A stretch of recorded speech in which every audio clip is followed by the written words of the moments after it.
From the marble halls of Congress to the White House lawn, campus reform correspondents are busy making an impact in our nation's capital.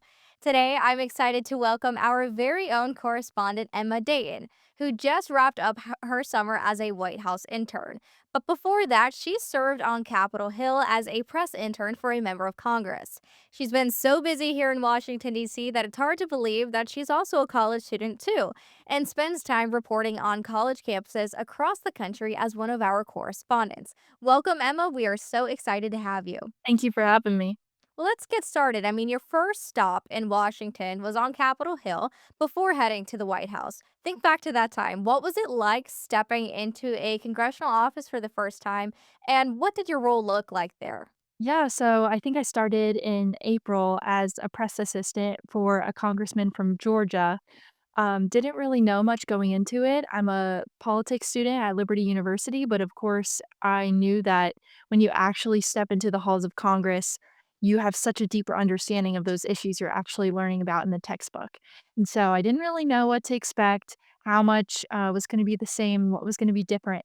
But it was awesome. It was a very busy time. Of course, Trump got into the White House in January.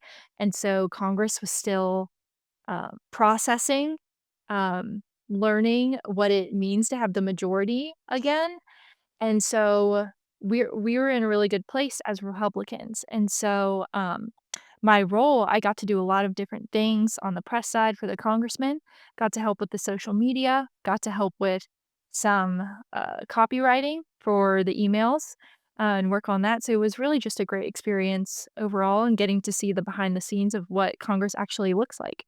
What we know about Congress, it's always buzzing with hearings, press conferences, and of course, breaking news. Would you say that there was a moment maybe during your internship that really stuck with you, something that showed you just how fast communications move in Congress? Yeah, well, what I love about this new administration, the Trump administration, they're really setting the tone for the rest of the government and how they approach the media situation. The Trump admin is very active on social media, as we've seen.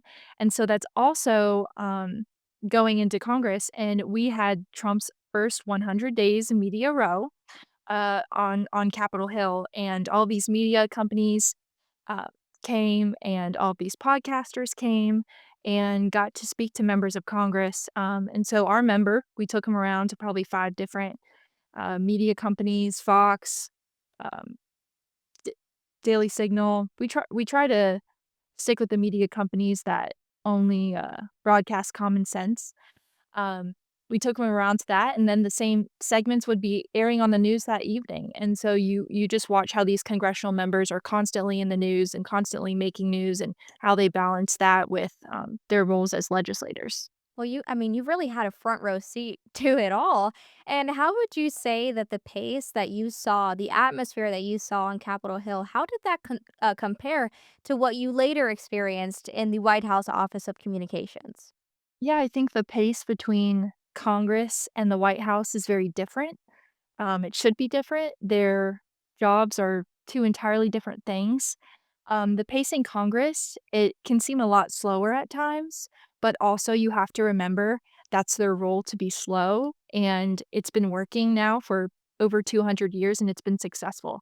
So we can often get frustrated with Congress and, "Oh, maybe they're not passing the laws we want," but you don't want them to be passing a lot of laws. So it was good that it was a slow pace, but also there's so much going on behind the scenes in Congress. The members are their schedules are constantly filled. They're constantly meeting with other legislators, working on co-sponsoring bills. Uh, they're constantly meeting with their constituents or working with their staff and just being in the office and getting things done. So they do lead very busy lives, and they're also trying to speak with their constituents back in the district and make sure their interests are being represented in DC. And so it's a balancing act between the 2. Now, the White House was very different. The Trump admin, they, of course, have been around the block a time or 2, and so they understand, how the game works, and that you're only in office for 4 years, and so you have to really use that time strategically. You have to use every minute wisely, and so the Trump admin is wasting no time in getting things done. They say, you know, Trump is the most historic president in history. He's leading the most historic presidency. He's currently signed to date 191 executive orders. So he's really coming out strong. He just hit 200 days. So he's getting a lot done, and the White House really never sleeps. I remember getting there super early and leaving pretty late some days, but the people who work there full time also do the same thing. And you can see that they're invested into the mission of the White House. They also believe, just like Trump does, in putting America first.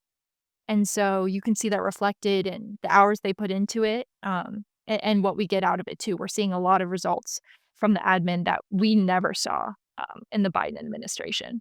You've seen two very different sides of press operations between Congress and the White House.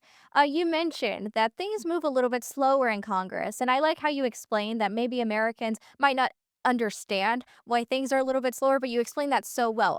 Are there any other things, any other strategies, things that you picked up on that maybe people who don't get to experience Capitol Hill or the White House, things that they might not realize about politics?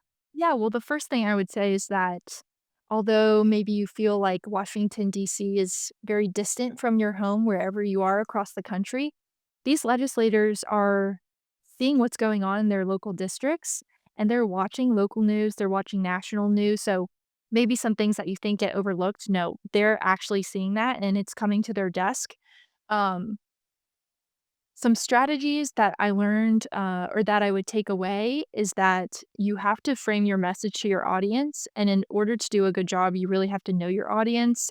The congressman and his team really need to be attuned to what's going on in the district, and be prepared for that before writing a law, before giving a speech, or before posting something on social media.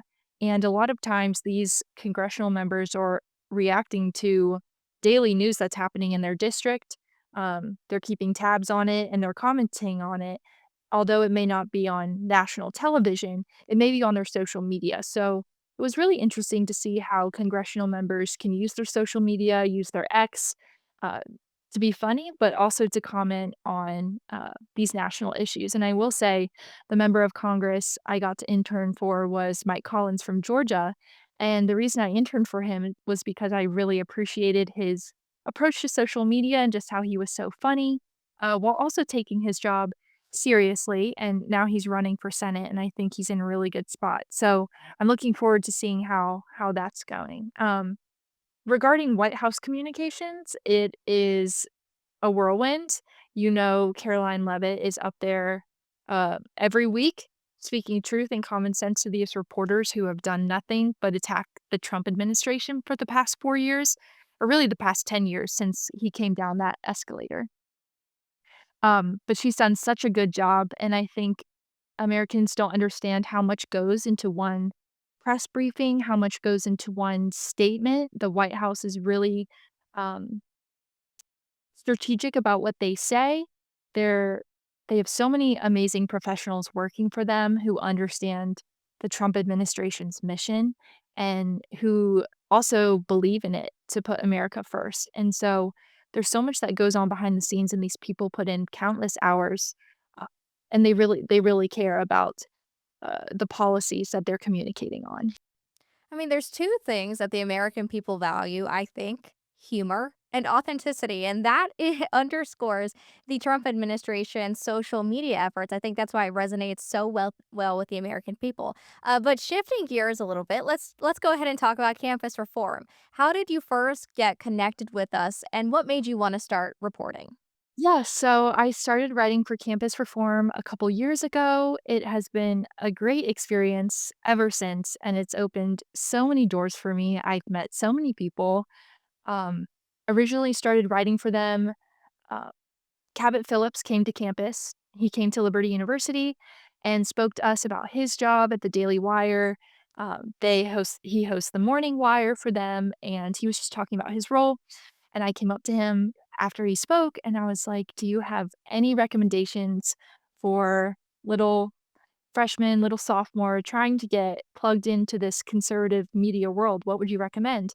And he said, "Campus reform has been so influential in me getting to where I am today." And at that point, I knew the Leadership Institute. I knew what it was, but I had never really looked into their campus reform program.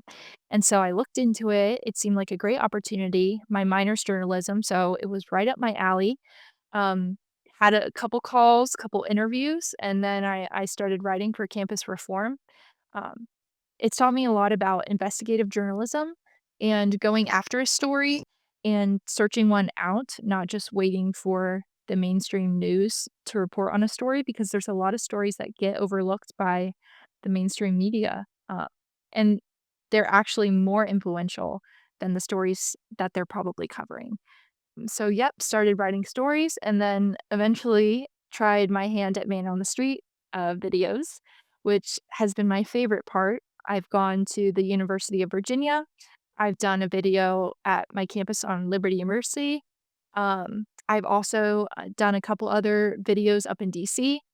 So it's been a great experience doing the man on street interviews. And it's also encouraging to do those and talk to students who are conservative and who do love their country, and there's a lot of students out there who do. I was surprised at how many students at the University of Virginia, were just so patriotic and they love their country so much, and although all of these policies coming from the Biden administration and getting pushed onto universities are woke and are progressive and left-wing, the students actually don't think that way, so that has been the most eye-opening thing coming to work for campus reform.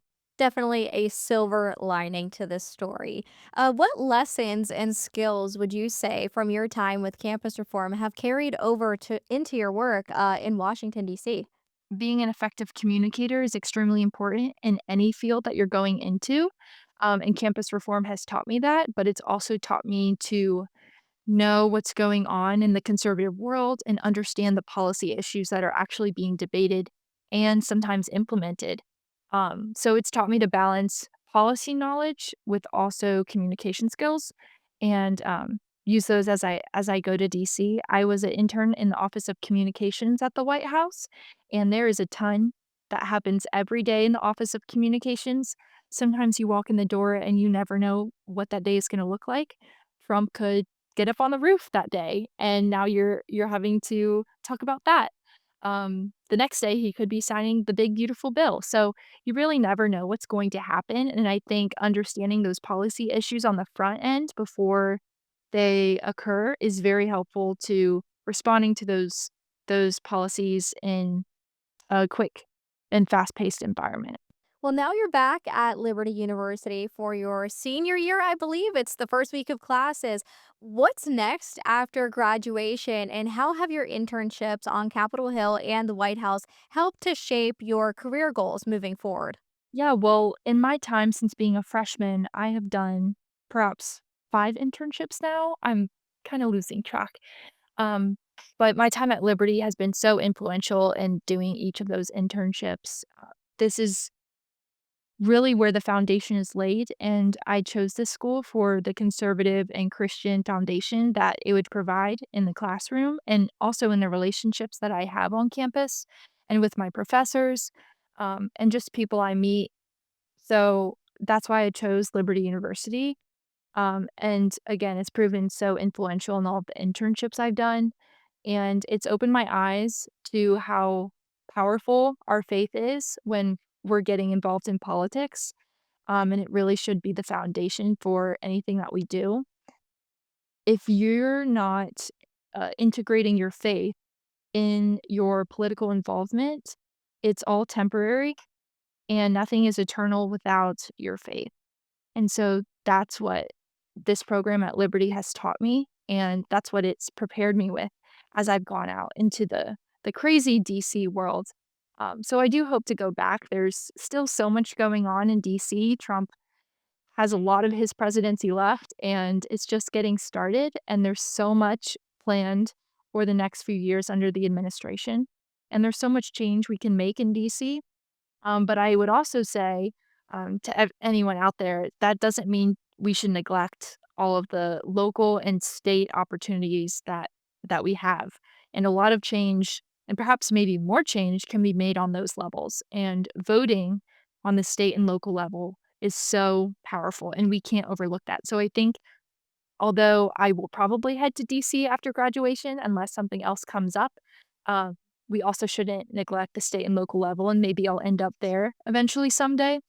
But I hope to get involved in the digital media space in DC and the conservative movement. Emma, thank you so much for joining us today and for giving us a behind the scenes look at life in Washington, D.C.